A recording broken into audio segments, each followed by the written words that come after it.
Okay, guys, let's take up one more question where debentures are issued for consideration other than cash. मतलब ये कि company debentures issue तो कर रही है लेकिन कैश नहीं ले रही है, पैसा नहीं ले रही है, पैसे के बदले में या तो मशीन या तो बिल्डिंग या तो और कोई एसेट्स ले रही है, उसको बोलते हैं debentures issued for consideration other than cash. Okay, so one question we already solved on that. This is the other one. So the question will be right there on your screen. Here we read the question. Bose Limited purchased assets of 9,90,000 from Bhagat. Okay, so सुनो, बोज limited हम है, हमारी company का नाम बोज limited है. Purchased assets from भगत. भगत नाम के व्यक्ति के पास से असेट्स परचेज किए. असेट्स का नाम नहीं बोला है कि मशीन खरीदा है, बिल्डिंग खरीदा, वो नहीं बोला है, खाली असेट्स बोला है फॉर 9,90,000 रुपीज. ओके, सो 9,90,000 में परचेज किया हमारी कंपनी ने. हमारी कंपनी का नाम है बोज लिमिटेड. और किसके पास से परचेज किया? भगत नाम के व्यक्ति के पास से. तो अभी 9,90,000 कंपनी को पे करना है, तो कैसे पे करेगी? चलो देखते हैं. Payment was made by issuing 11% debentures of 100 each. Okay, so 9,90,000 का पेमेंट करना है by giving debentures. Past journal entries when debentures have been issued. First case at par. Face value तो डिबेंचर का 100 है और 100 के हिसाब से ही उसको दे दिया. ले, तेरे को 9,90,000 देना है, मेरे एक डिबेंचर 100 का है, ये ले. सो फर्स्ट केस में debenture issued at par. Second case में अगर debentures are issued at a premium of 10%, issued debenture issued at a premium of 10%, मतलब वैसे 100 है फेस वैल्यू, लेकिन हिसाब में एक डिबेंचर 110 का गिना जाएगा, 100 का नहीं.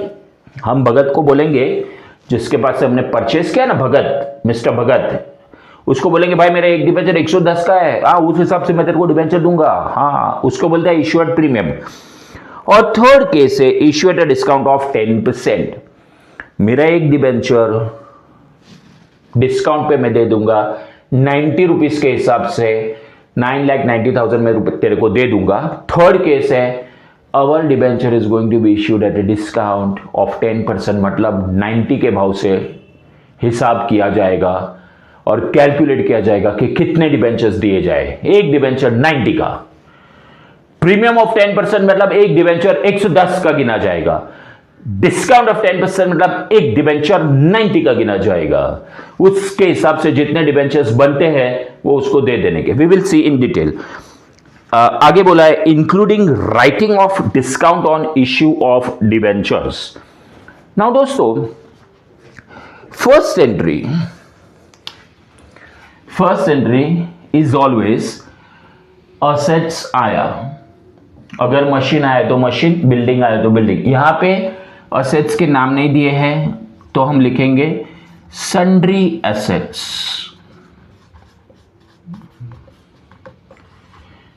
भाव फिक्स है, 9,90,000 के एसेट्स है, तो एसेट्स आए. किसको देना है पैसा? ये पैसा किसको देना है? सर भगत नाम के व्यक्ति को. अच्छा, तो भगत अकाउंट, भगत को हमने क्रेडिट किया, मतलब भगत हमारा क्रेडिटर हो गया. हाँ, तुझे 990 देना है. हाँ भगत, तुझे 990 देना है. This is called as entry for debentures due.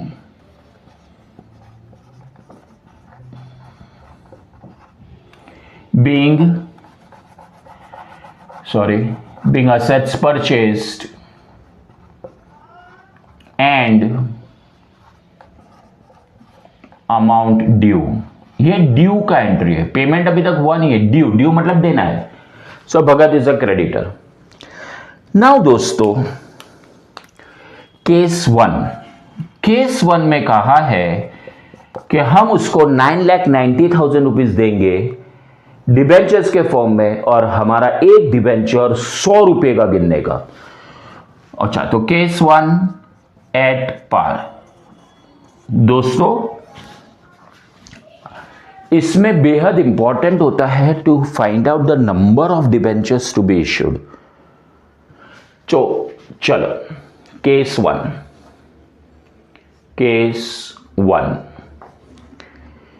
क्या है? केस 1 एट पार है ना। चलो, तो number of debentures to be issued, उसका फॉर्मूला होता है,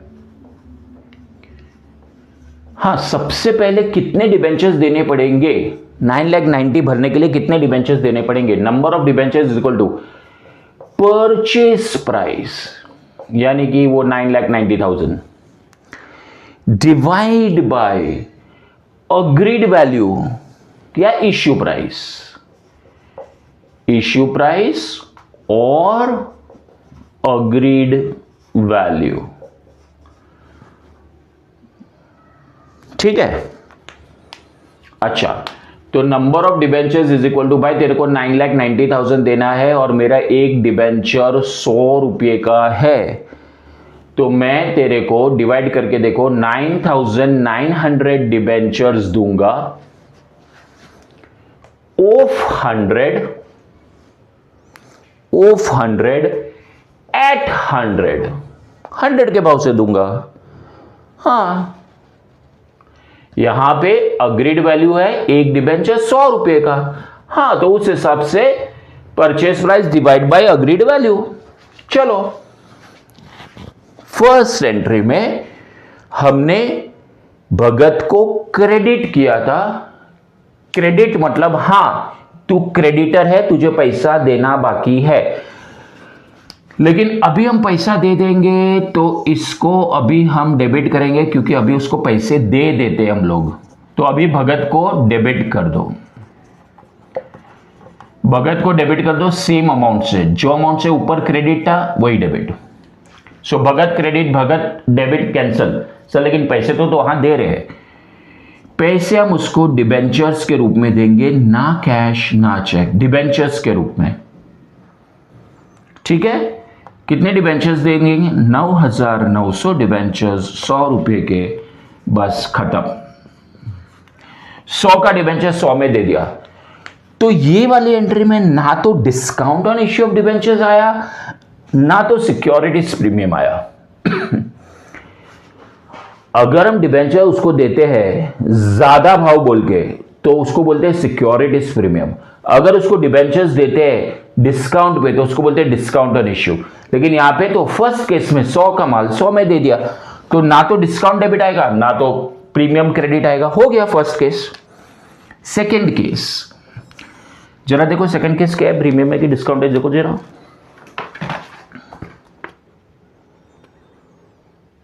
प्रीमियम ऑफ 10%।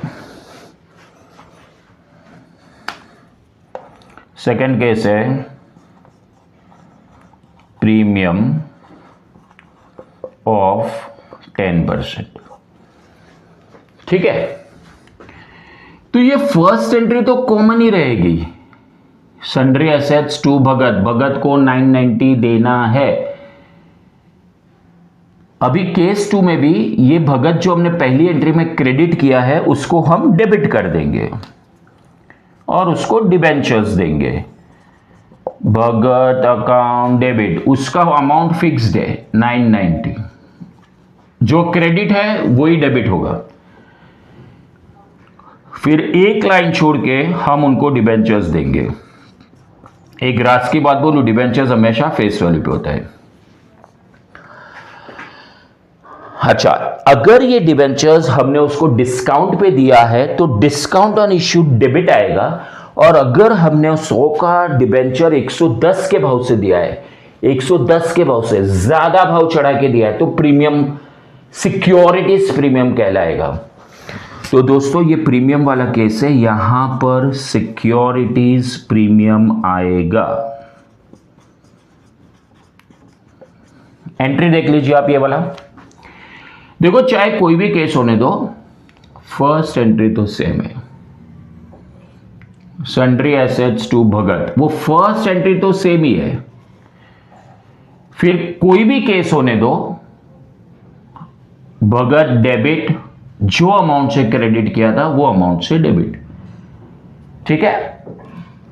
फिर एक लाइन छोड़ दो, एक लाइन छोड़ दो और फिर लिखने का debentures at face value, to debentures at face value. ये जो हमने लाइन छोड़ी है, यहां पे या तो डिस्काउंट आएगा या तो सिक्योरिटीज प्रीमियम आएगा। इस केस में प्रीमियम है 10%। तो दोस्तों ये डिबेंचर्स के सामने क्या वैल्यू आएगा और प्रीमियम के सामने क्या वैल्यू आएगा, वो हमें सीखना है। उसको 9,90,000 देना है। हम उसको बोलेंगे, ए मिस्टर भगत, तेरे को 9,90,000 देना है ना, मेरा एक डिबेंचर 110 रुपए का गिना जाएगा। तो हम उसको बोलेंगे case 2, our companies one debenture is, our company's one debenture is ₹110। तो ₹9,90,000 के लिए हमें कितने डिबेंचर्स देने पड़ेंगे? x इज इक्वल टू, अगर आप क्रॉस मल्टीप्लाई करोगे 9,90,000 इंटू 1 डिवाइड बाय 110, तो it will work out to 9,000 debentures देंगे। हम हमारी कंपनी के उसको 9,000 डिबेंचर्स देंगे। आगे का पढ़ना ऑफ 100, वो है 100 के, लेकिन हम देंगे 110 में। ए मिस्टर भगत, तेरे को 9,90,000 देना ना, ये ले 9,000 डिबेंचर, बस we will just give 9,000 debenture. Sir लेकिन 9,000 डिबेंचर 100 के हिसाब से गिनेंगे तो 9 लाख होता है सर। 9,000 इंटू 100 इज 9 लाख, हमें तो उसको 9,90,000 देना है। हेलो, हमारा एक डिबेंचर 110 रुपए का है। सो 9,000 debentures into 110 will be this much. तो देखो 100 की चीज हम 110 में दे रहे हैं, तो फेस वैल्यू में आएगा 9,000 इंटू 100, और जो एक्स्ट्रा 10 रुपया है 9,000 इंटू 10 वो प्रीमियम। मैंने आपसे क्या कहा कि ये डिबेंचर्स में कितना लिखना है, प्रीमियम में कितना लिखना है, आंसर मिल गया। हम 9,000 डिबेंचर उसको देंगे इंटू 100, तो यहां पे 9 लाख आएगा, और 9,000 डिबेंचर्स इंटू 10 यहां पे 90 आएगा।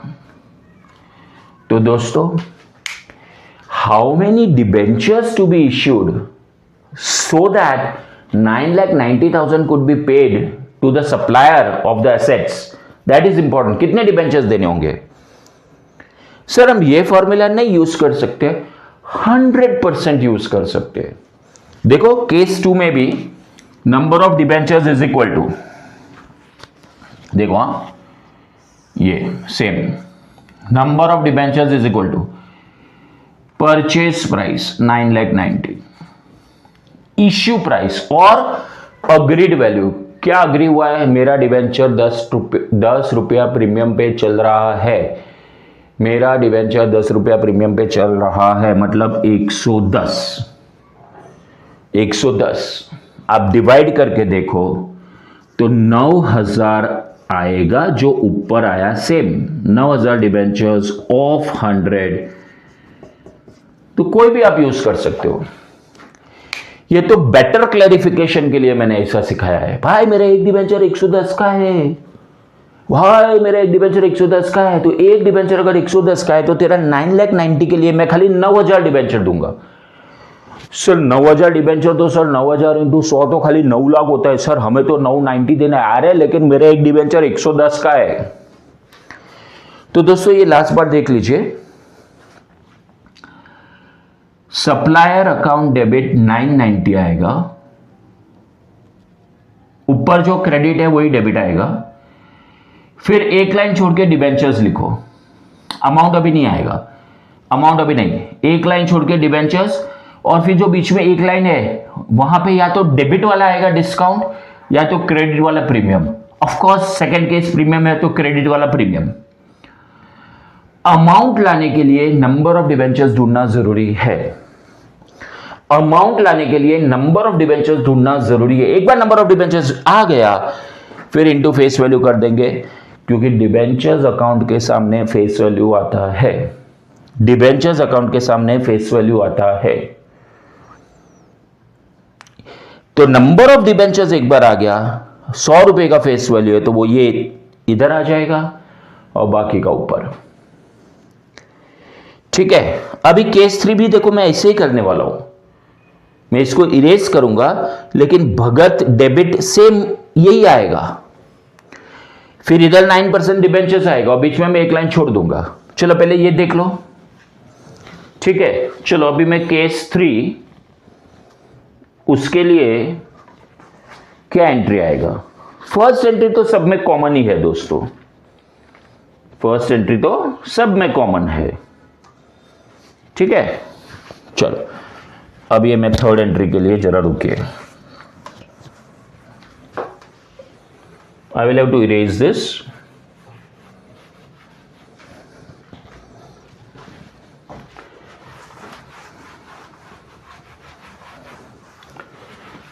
चलिए, डस्टर कहां चला गया? चलो एनीवेज, केस 3 में इश्यू एट अ डिस्काउंट है। तो चलो अभी case 3 issue at discount 10%, issue at discount 10%। मैंने आपको पहले ही बोला था कि फर्स्ट एंट्री में भगत क्रेडिट था 990, अभी भी भगत डेबिट ही आएगा, कोई भी केस होने दो। भगत डेबिट मतलब ये पेमेंट की एंट्री है दोस्तों, ये हम पे कर रहे हैं, पे कर रहे हैं। भगत डेबिट कर लिया, फिर मेरी बात सुनो, एक लाइन छोड़ दो और फिर 11% डिबेंचर्स, 11% डिबेंचर्स अकाउंट, ये फेस वैल्यू पे आएगा। वो अभी नहीं पता चलेगा। ये जो एक लाइन छोड़ा है यहां पे या तो 2 सिक्योरिटीज प्रीमियम आएगा या तो डिस्काउंट आएगा। एक लाइन छोड़ दो फिर 2 डिबेंचर्स लिखो। फर्स्ट एंट्री क्या होती है? फर्स्ट एंट्री असेट्स आया 2 भगत, मतलब देना है भगत को। फिर नेक्स्ट एंट्री में भगत डेबिट हो जाएगा। देखो ये वाला बात कर रहा हूं मैं, भगत डेबिट, फिर एक लाइन छोड़ दो, फिर debentures account at face value, और बीच में क्योंकि हम लोग डिस्काउंट वाला केस कर रहे हैं, यहां पर डिस्काउंट या लॉस कुछ भी बोल सकते हो।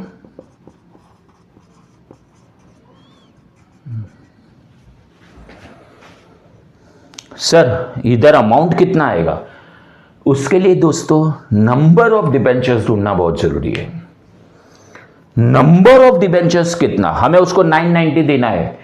ए भाई मेरा एक डिबेंचर अनफॉर्चुनेटली 90 का गिना जाएगा, 100 का है, लेकिन our company is not doing good, debenture का भाव कम है, 90 का गिना जाएगा।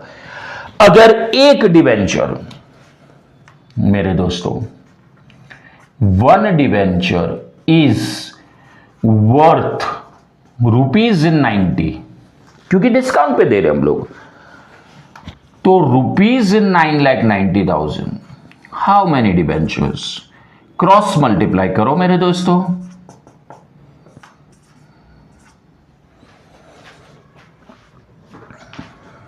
It will work out to 11,000 debentures. Sir 9,90,000 rupees देना और आप 11,000 डिबेंचर्स दे रहे हो? हाँ भाई 11,000 डिबेंचर्स दे रहे हैं, वैसे तो 100 के हैं लेकिन 90 के भाव से दे रहे हैं, 890। तो नंबर ऑफ डिबेंचर्स ढूंढना बहुत जरूरी है।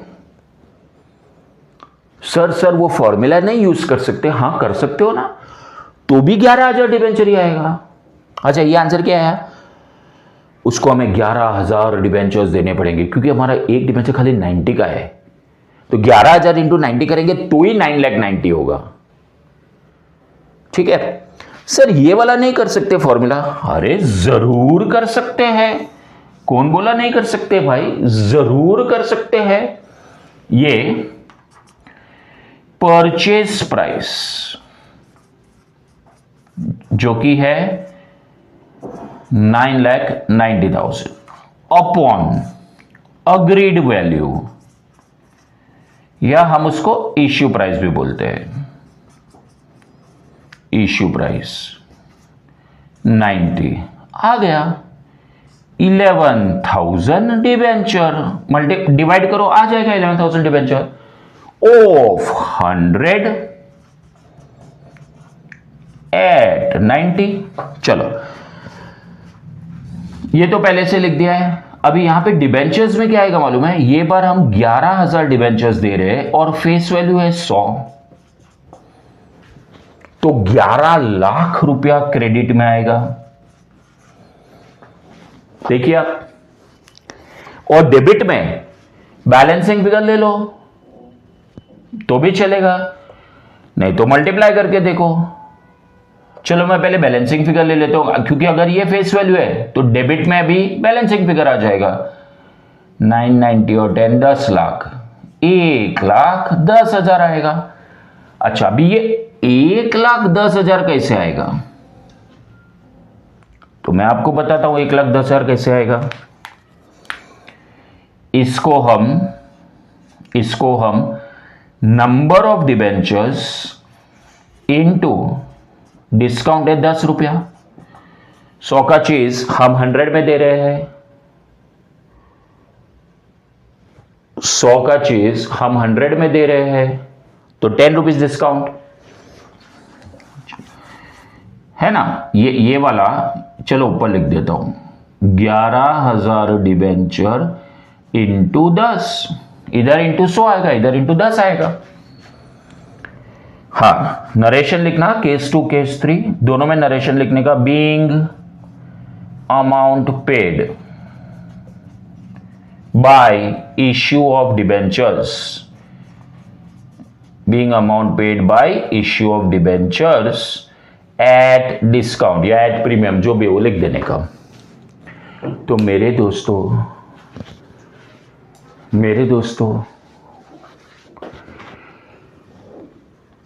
whenever debentures are issued for consideration other than cash, मतलब कंपनी डिबेंचर दे रही है लेकिन कैश नहीं आया, असेट आया, तो फर्स्ट एंट्री असेट आया, किसको देना है पैसा, किसको देना है पैसा, किसको देना है पैसा, तो first entry is asset account debit to supplier account. यहां पे भगत से हमने परचेस किया है, तो asset account debit to supplier, who is supplying us the machine we have purchase from Bhagat, so to Bhagat. First entry में टू भगत 990। अभी कोई भी केस होने दो, सेकेंड एंट्री में भगत डेबिट 990 से आएगा, वो फिक्स्ड है, डेबिट वो 990 से आएगा। फिर एक लाइन छोड़ दो और फिर 2 डिबेंचर्स हम इश्यू कर रहे हैं डिबेंचर्स, सो 2 डिबेंचर्स ब्रैकेट्स में फेस वैल्यू। सर लेकिन एक लाइन क्यों छोड़ा? या तो discount on issue of debentures आएगा या तो 2 सिक्योरिटीज प्रीमियम आएगा, एक लाइन छोड़ दो। चाहे इश्यू डिस्काउंट पे किया हो या प्रीमियम पे, क्या इंपॉर्टेंट है? नंबर ऑफ डिबेंचर्स ढूंढना। हम उसको 9,90,000 रुपीज सेटिस्फाई करने के लिए, in order to satisfy 9,90,000 rupees का payment, how many debentures to be issued, formula is purchase price 9,90,000, ये देखो ये फॉर्मूला है, divide by agreed value. First case में it was 9,90,000 divide by 100 because the debentures are to be issued at 100। Second case में the debentures are issued at 10% premium, so 110, तो 9,90,000 divide by 110, और यहां पे डिस्काउंट पे दिया तो 9,90,000 डिवाइड बाय 90। सो ये इश्यू प्राइस है, ये अग्रीड प्राइस है। सी 9,90,000 divide bye 90। Number of debentures calculate करना बहुत जरूरी है, नंबर ऑफ डिबेंचर्स कैलकुलेट करना बहुत जरूरी है। सर क्यों? अरे भाई नंबर ऑफ डिबेंचर्स आएगा, फिर फेस वैल्यू अगर 100 है तो इंटू 100 कर देंगे, तो वो जो 2 डिबेंचर्स है ना, एक लाइन छोड़ के 2 डिबेंचर्स नहीं लिखते, वो फेस वैल्यू पे होता है। मैं आपको एक राज की बात बोलता हूं, सुनो, एक राज की बात बोलूं। डिबेंचर्स अकाउंट यहां पे फेस वैल्यू पे आता है, फेस वैल्यू। ठीक है दोस्तों, so that's all in this.